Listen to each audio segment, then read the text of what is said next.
criterio de suspensión, vamos a ver cómo nosotros, como personal de enfermería, vamos a integrar el equipo multidisciplinario que va a estar en la notificación de muerte, cuándo lo debemos hacer y lo que vamos a hacer. Ahora, el objetivo, vamos a repasar esas estrategias para poder notificar la muerte y cuáles son los criterios de suspensión. El objetivo debemos plantearnos no solamente con que este paciente, después de la parada cardiorrespiratoria, tenga una adecuada frecuencia, una saturación adecuada, una presión arterial adecuada, una canografía adecuada. O sea, esto es lo ideal. El paciente realmente lo saqué del paro. Lo saco del paro con todas las variables que hemos visto. Pero este paciente pudiera estar en esas condiciones bajo la expensa o bajo el soporte de métodos invasivos. O sea, que este paciente que está aquí aparentemente es un paciente que está bien, pero que está bien a expensas de estar bajo ventilación mecánica, bajo múltiples vasopresoras, o sea que está muy invadido. Entonces, aquí es donde radica el tiempo de respuesta correcto y hacer todas las cosas lo mejor posible.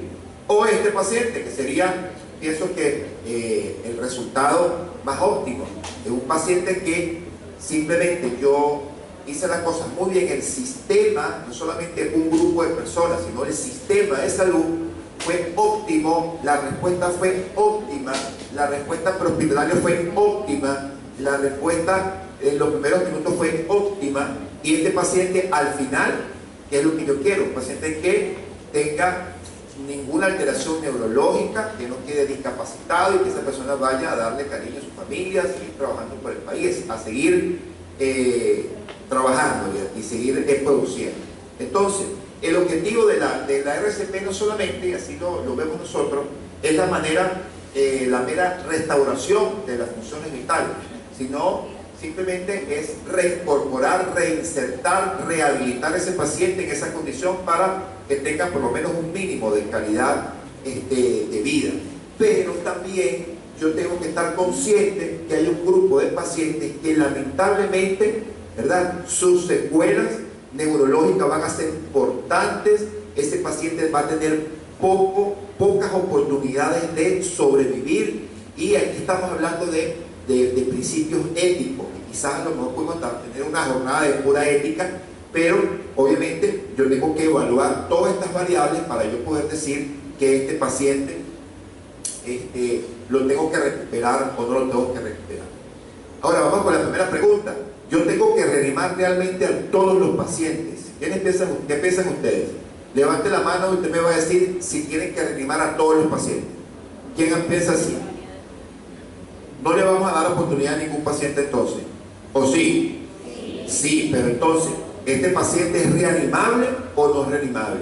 Pero cuidado con lo que pensamos, porque si yo tengo un paciente que realmente yo veo que este paciente no es reanimable, pero sí puede ser el instrumento para que otra persona viva, porque es un potencial donador de órganos, entonces sí es reanimable. ¿Se entiende? Yo tengo un paciente que tiene pocas posibilidades de sobrevivir, pero es un paciente que pudiese ser potencial donador de órganos, por ejemplo. Entonces, este paciente yo lo voy a reanimar. Quizás yo tengo en un saldo masivo lesional un paciente que tiene realmente pocas oportunidades de poderlo reanimar. Pero ahora, quizás nosotros, desde el punto de vista científico, digo, bueno, este paciente yo no lo voy a reanimar, no tiene pocas oportunidades, pero entonces, ¿qué vamos a hacer? ¿Dónde está la ética? ¿Quién le va a explicar a los familiares? No, ese señor, mire, el señor tiene 3 puntos de carga de coma de Glasgow, está midriático, realmente tiene muy pocas oportunidades, no lo vamos a reanimar. ¿Esa es la respuesta? O sea, esto es algo extremadamente complicado, y que nosotros como proveedores de salud y el hospital y el sistema de salud debe estar exactamente listos para poder afrontar las cosas. Quizás estos pacientes que van a tener oportunidades de ser reanimado, dependiendo de la escena, dependiendo de muchísimas variables. Quizás yo digo, bueno, este paciente va a tener oportunidad, pero entonces debe haber un indicador. No solamente todos los pacientes que yo digo, bueno, es un paciente joven, un paciente que tiene 18 años, un paciente que está sangrando, un paciente, todo el mundo se mueve para poderlo reanimar. Pero ¿qué tal si el abuelo, verdad, que tiene un infarto, que tiene 75 años, que tiene una insuficiencia renal terminal en hemodiálisis, ese paciente que tiene muy pocas oportunidades de sobrevivir? Sí, pero hay que dárselos. Quizás el joven se va a morir y el abuelo se salve. Entonces, estas son cuestiones éticas que aquí, por supuesto, no voy a discutir, pero sí yo tengo que considerar que a todos los pacientes tienen oportunidades de reanimarse dependiendo de dónde esté, ya sea la primera respuesta o la última respuesta, ¿no? Entonces, ¿es una cuestión realmente de qué cosa? ¿Es una cuestión de ética o es una cuestión de un juicio inadecuado? Porque si yo tengo un juicio, digo, porque es un juicio, bueno, este paciente realmente tiene pocas oportunidades, no lo vamos a reanimar. Entonces, es algo realmente bastante controversial. La Asociación Americana del Corazón, en una publicación que hizo en el 2015, aproximó algunas cosas que realmente quizás pueden ser cuestionables o no, pero es una orientación y que por supuesto cada sistema de salud lo adopta o no lo adopta. Yo la voy a comentar en este momento. Entonces, si un paciente entra en paro cardiorrespiratorio en el ámbito prehospitalario y el sistema de emergencia es el que va a su rescate, o sea que nadie hizo nada, estamos hablando que por cada minuto ese paciente pierde de 7 a 10% de oportunidades de sobrevivir, lo que significa que ese paciente va a tener pocas oportunidades. Si yo pienso simplemente con un juicio, bueno, ese paciente no se va a salvar, ¿será que le dejo de mandar la ambulancia entonces? Se la tengo que mandar, obviamente. Entonces, yo llego a ese paciente y si lo traslado al hospital y ese traslado viene en reanimación cardiopulmonar y ese paciente está en asistolia y estamos hablando que tiene más de 10 minutos o tuvo más de 10 minutos en el sitio sin que nadie lo reanimara, ese paciente yo no puedo decir, no, este paciente no tiene ninguna oportunidad. Sí le debo dar una oportunidad, pero con el juicio, bueno, yo voy a reanimar a este paciente 2 minutos y ese paciente está en asistolia 2 minutos y yo tengo que plantearme una respuesta del equipo multidisciplinario. ¿Qué más yo puedo hacer por este paciente? Entonces, en ese protocolo de asistolia yo tengo que reanimarlo, tengo que intubar, o sea, una vía aérea definitiva precoz, rápida, y tratar de darle esa oportunidad de los 2 minutos. Por supuesto, les recuerdo que ese paciente se tuvo más de 10 minutos en situación de parada cardiorrespiratoria, ¿verdad? Tiene pocas o casi nulas oportunidades de poder sobrevivir, a menos que se cumplan algunas condiciones. Si este paciente está en hipotermia, y lo vimos en la 5H y la 5T, y no está caliente, ¿verdad? La temperatura corporal está por debajo de 36,5 en temperatura, yo lo tengo que calentar para que pueda declarar muerto, ¿sí? Si este paciente, por ejemplo, un paciente que tiene una asfixia mecánica por inmersión, es un escolar y esa inmersión fue en agua fría, hay algunos datos que sugieren de que la reanimación yo la puedo prolongar porque como la causa fue respiratoria y el agua fría es neuroprotector, quizás este paciente pudiese tener un poquito más de oportunidades. Por eso que ese paciente en asistolia, en el hospitalario debería cumplir eso. Ahora, si este paciente, el primer respondiente lo identifica que tuvo un síndrome coronario, señor, ¿qué le pasó? Me duele el pecho, no puedo, ¡pam!, se colapsa. Yo lo llamo, identifico si respira, si tiene pulso, no, por favor, pide ayuda, busque monitor desfibrilador y vamos a poner que en este sitio yo tengo monitor desfibrilador, lo comprimo inmediatamente, llega el monitor desfibrilador, se lo coloca, hizo una descarga, no sale, otra descarga, no sale, llega la ambulancia, va a RCP, ese paciente yo lo tengo que reanimar 10 minutos, hasta 10 minutos. ¿Por qué? Porque ese paciente tiene más oportunidades de salir que un paciente que no haga nada. Quizás que le hace falta el soporte avanzado de vida, o sea que ese paciente lo tengo que entubar, ese paciente le voy a colocar vasopresores, ese paciente le va a colocar antiarrítmico que vimos aquí. ¿Me siguen los dos contextos? ¿Sí? Ahora, si este paciente tiene un paro presenciado en el hospital, yo debo reanimarlo por lo menos 10 minutos. Ahora, hay que tener muchísimo cuidado porque realmente desconozco cuáles son las leyes de este país en relación con eso, pero yo puedo, por ejemplo, hablando de Argentina, yo puedo tener un consenso con mis familiares y decir, bueno, mi mamá o la persona X tiene una enfermedad terminal, una persona realmente que no se puede recuperar, y nosotros hacemos algo notariado que no queremos prolongar su muerte. Lo que significa que si ella cae en paro, no la vamos a reanimar. Entonces, esta paciente tiene orden de no reanimación. Si tiene orden de no reanimación y usted la reanima, se puede meter también un problema legal.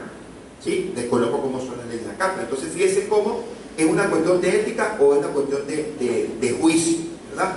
Entonces, la decisión de iniciar esos procedimientos, ¿verdad?, y esos problemas éticos que se generan debe ser discutidos y debe ser comunicado por el equipo de salud, el paciente y de su familia, sobre todo cuando el pronóstico desde el punto de vista neurológico, ¿verdad?, fue exitoso, o el pronóstico con sus indicadores me va a decir, bueno, que este tiene un paciente que tiene un paro cardiorrespiratorio irreversible, que realmente no lo vamos a poder manejar de una manera importante. Entonces aquí hay una clasificación que no es de la AJA, pero me gusta mucho porque es la que realmente me siento como que cómodo de poderla aplicar. Es una clasificación europea, que es la Sociedad Española de Cardiología y Reanimación Cardiopulmonar, que fue publicada en el 2018, y ellos tienen 3 clases en la cual van a clasificar esos pacientes a la hora de una parada cardiorrespiratoria. Entonces, clase 1 es cuando el paro cardiorrespiratorio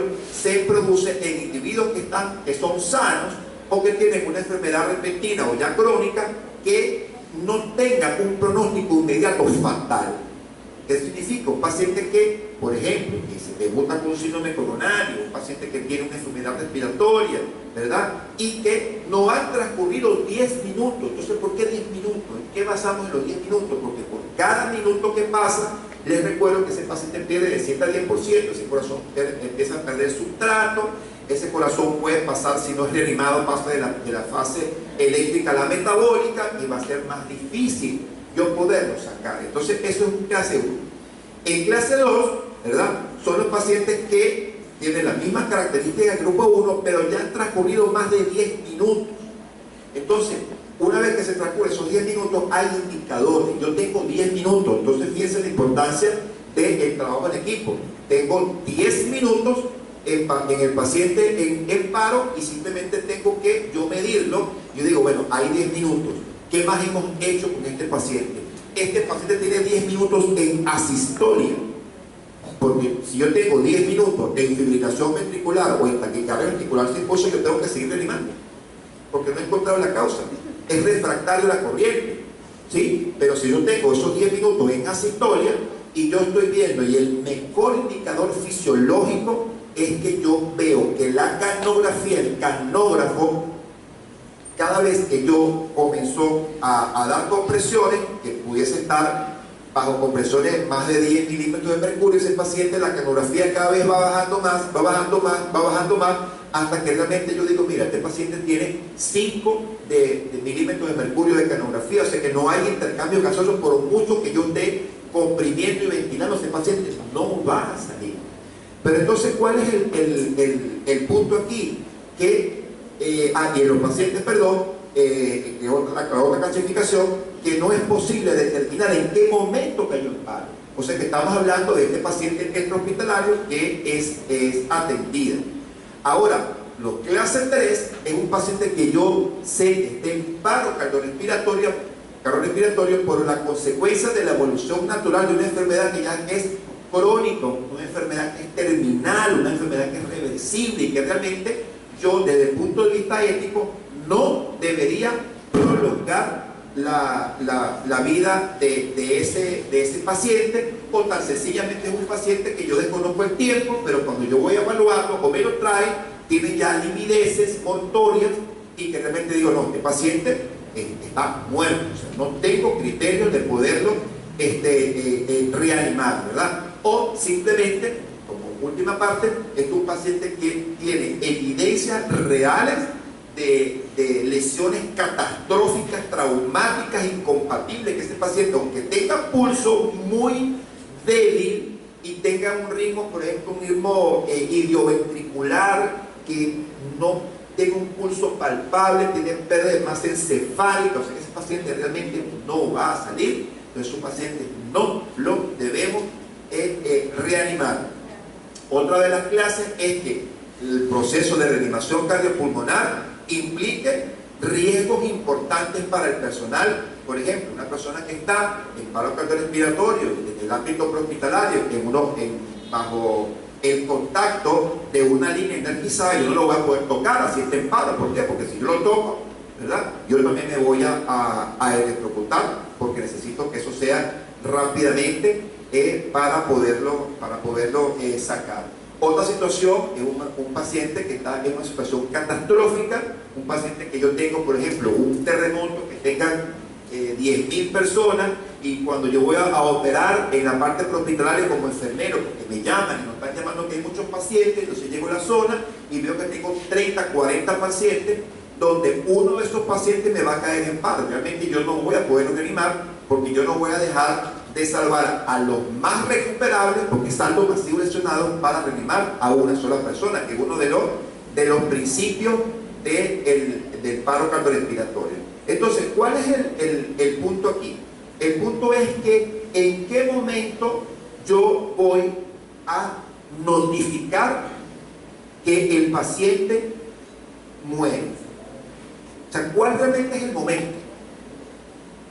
El paciente murió, lo intenté reanimar en todos estos contextos, simplemente yo salgo al pasillo donde está la unidad de cuidado intensivo, la sala de reanimación, el familiar de fulano de tal, ok, miren, porque lamentablemente este paciente murió. Eso debería ser así.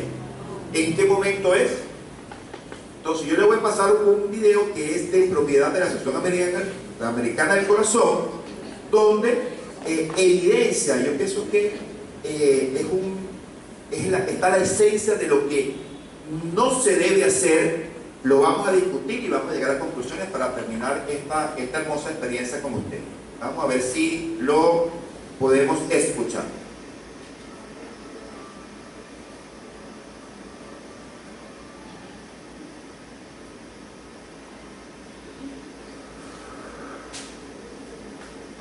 En este video aprenderá a atender y comunicarse con la familia de un paciente fallecido. También se analizará qué deben hacer usted y sus compañeros para lidiar con él. El personal de la UCI suele enfrentarse a la muerte. En las especialidades clínicas vemos que la muerte es algo traumático, repentino e imprevisto a cualquier edad. Lamentablemente, los entornos de cuidados intensivos y emergencias son opuestos a los que necesita el paciente en estado terminal y sus seres queridos. Ritmo vertiginoso, esfuerzos centrados en salvar la vida, poca intimidad, mucho ruido y una distribución espacial inadecuada. El paciente en estado terminal y sus seres queridos necesitan tiempo, intimidad y ser tomados como una prioridad. Como profesional de la salud de estas áreas, puede que tenga que informar a los familiares de la muerte de un paciente. Veamos un escenario en el que no se ha informado correctamente y analizaremos cómo se podría mejorar.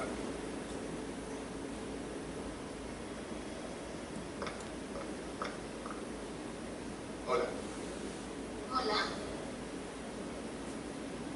¿Qué le pasa a papá? ¿Sabes algo?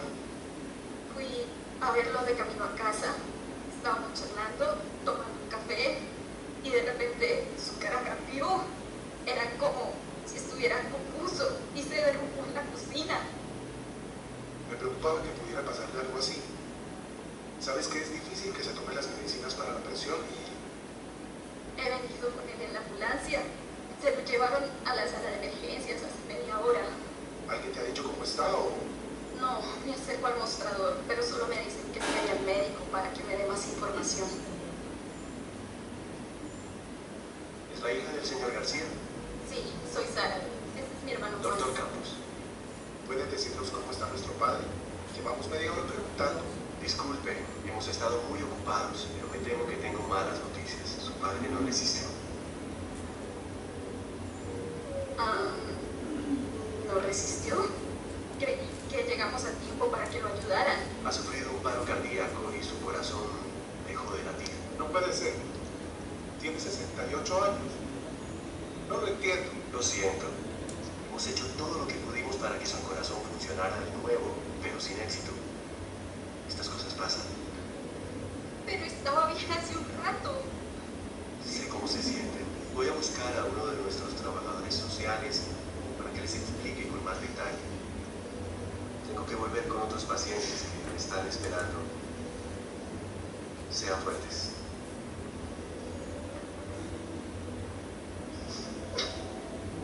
Espere un momento. Quiero ver a mi padre.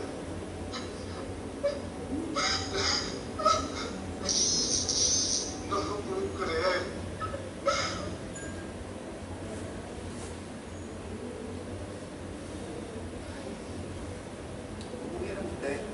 ¿Cómo vieron ustedes?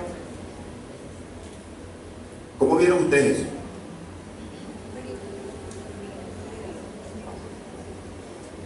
Realmente desconozco, no sé cómo es el protocolo de acá, pero ¿cómo lo podemos hacer distinto? Número uno, ese paciente, ¿verdad?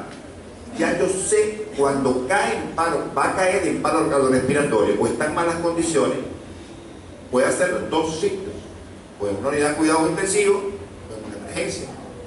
Cuando ese paciente tiene familiares, yo debo notificarle, y nosotros lo podemos hacer como profesional de enfermería, notificarle que el paciente está en malas condiciones.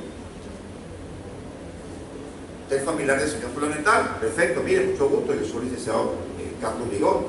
Mire, vamos a notificar que su paciente está en malas condiciones, estamos haciendo todo lo posible para poderlo reanimar porque está en parada cardiorrespiratoria. Yo no puedo engañar a la persona, yo tengo que ambientar. Si el resultado al final es el esperado, perfecto. Esos pacientes que están posparo no es que se van a ir a la tarde para la casa, no. Esos pacientes posparo van a estar en una situación crítica y que por supuesto, de igual manera, si sale del paro, mire, el paciente salió de la parada cardiorrespiratoria, pero este paciente está en una condición bastante reservada, un paciente que, bueno, haremos todo lo que esté a nuestro alcance para que continúe así, todo nuestro esfuerzo, y bueno, él ha sido bastante fuerte y bueno, ha soportado ese evento, pero bueno, vamos a seguir adelante. Eso, por supuesto, es la información. Pero aquí estamos ambientando de que no, este paciente ya sabemos que va a morir. Ahora, no sé si les ha tocado, ahí me tocó con un hermano, un paciente, un joven como de 18 años, fue arrollado por un vehículo, estuvo una semana en la unidad de cuidados intensivos y simplemente alguien salió. Familiar de Carlos Vigón, sí, venga para acá, mira, lamentablemente, su hermano se murió. Así mismo. Entonces, fíjense que una de las cosas que él se queja es que lo quiere ver, porque en qué fase está ese paciente, en los familiares que también son mis pacientes. Están en fase de negación. Yo no lo puedo creer. Entonces, ¿qué pasó? Yo no era enfermero.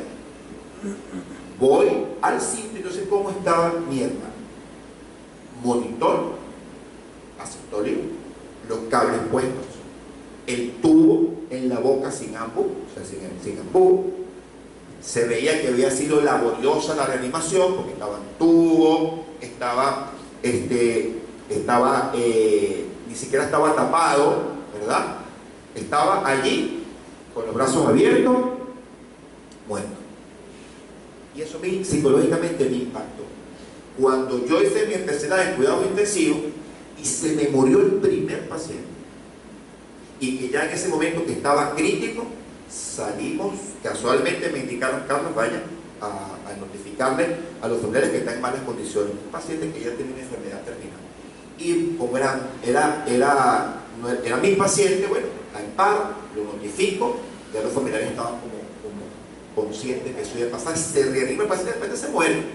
Ahora, ¿cuáles son los cuidados post-mortem que yo tengo que hacer a ese paciente? Por favor, yo tengo que ambientar el sitio para que la persona lo vea y que ese recuerdo no sea traumático.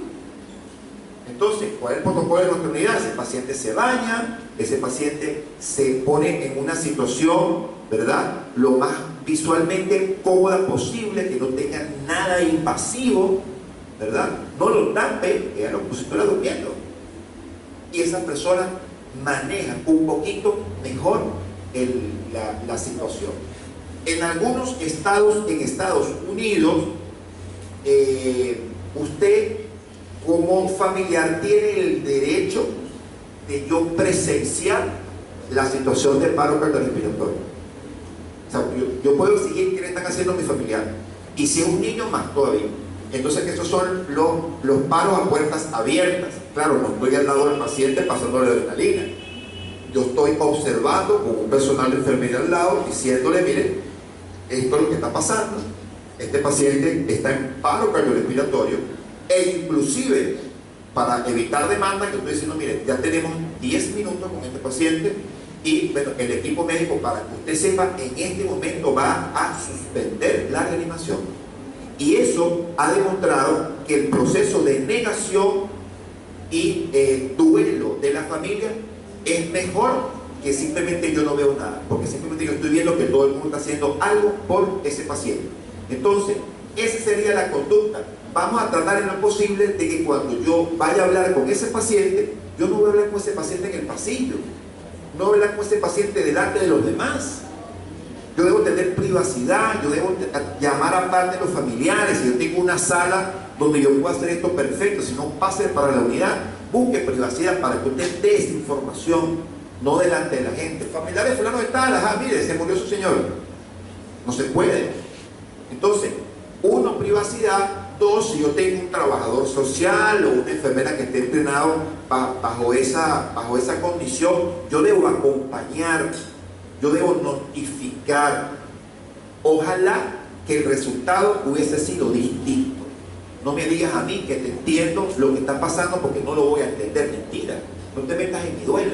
Ojalá que lo que pasó hubiese sido distinto. Hicimos todo nuestro mejor esfuerzo. ¿Se entiende eso? Entonces son herramientas que son realmente importantes a la hora de esa notificación de muerte, y que realmente yo, como parte final, en relación con el registro, por eso es importante el registrador, porque si yo quiero saber en qué cosa yo puedo mejorar en relación con el manejo de estos pacientes, yo voy a registrar, bueno, este paciente, ¿por qué se murió? Bueno, este paciente, la evolución fue, hizo tanto, al minuto hizo una fibrilación ventricular, a los 2 minutos fue descargado, y de hecho, desde el punto de vista médico-legal, yo debería hacer un registro que pueda sustentarse con el protocolo de registro de las personas. Entonces, simplemente es darle dignidad, tratar de no prolongar la muerte, y que realmente nosotros, como personal de salud, brindemos pues hasta en estos momentos tan difíciles, poder buscar apoyo y poder buscar o dar toda la calidad de atención a esa familia que ha perdido una persona por reanimación cardiopulmonar. Bien, entonces bueno, yo le voy a pedir a mi colega Edwin que suba acá un momento. De verdad que nosotros estamos muy contentos por la invitación que hizo el colegio La Confianza, que dio el colegio de enfermeros de acá de Trujillo, conjuntamente con el esfuerzo que ha hecho la empresa SICAP Salud, que es el que nos contacta, y que bueno, realmente quedamos bastante sorprendidos por el nivel de asistencia, el nivel de respuesta de ustedes. Hicimos nuestro mejor esfuerzo para que estas jornadas que compartimos juntos tuvieran algo quizás un poco distinto o novedoso en relación con otros congresos o otras participaciones, que simplemente nosotros queremos que la gente realmente aprenda, que no solamente es una conferencia por dictar la conferencia, sino usted hace una conferencia y simplemente vamos a ver en qué yo voy a aprender, qué destrezas, qué habilidades voy a dar, y tenemos la sensación de que en un porcentaje extremadamente alto de las personas que estuvieron acompañándonos estos 3 días. Bueno, se llevan muchas cosas en mente, muchas cosas a casa, muchas cosas que compartir, quizás muchas cosas que aplicar en los distintos servicios, porque por supuesto el objetivo para nosotros en cualquier parte del mundo es que el personal de enfermería que está a las 24 horas con ese paciente pueda prestar todas estas atenciones, sobre todo las atenciones de emergencia, con un sentido de humildad, de cuidado humanizado, y que realmente nos exige a nosotros cada día poder prepararnos, asistir a estos eventos apoyados por los congresos. Y bueno, nos llevamos una excelente impresión de ustedes. Bueno, estamos en la orden en la Universidad Nacional de Córdoba y en los procesos que nosotros podamos pues aportar como enfermeros a este hermoso país.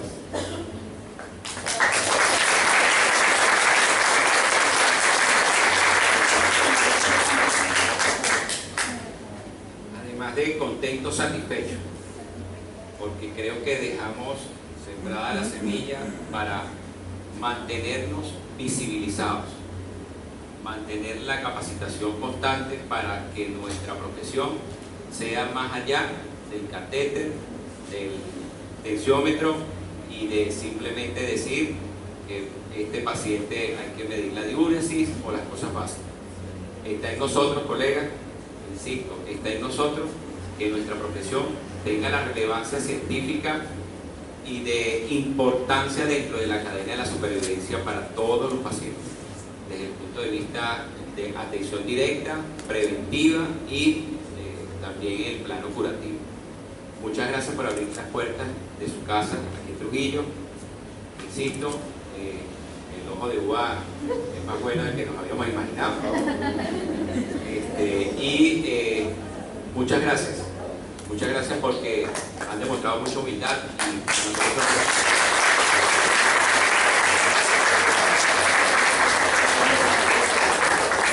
Sí, bueno, quisiéramos tomar una foto con ustedes, ¿sí?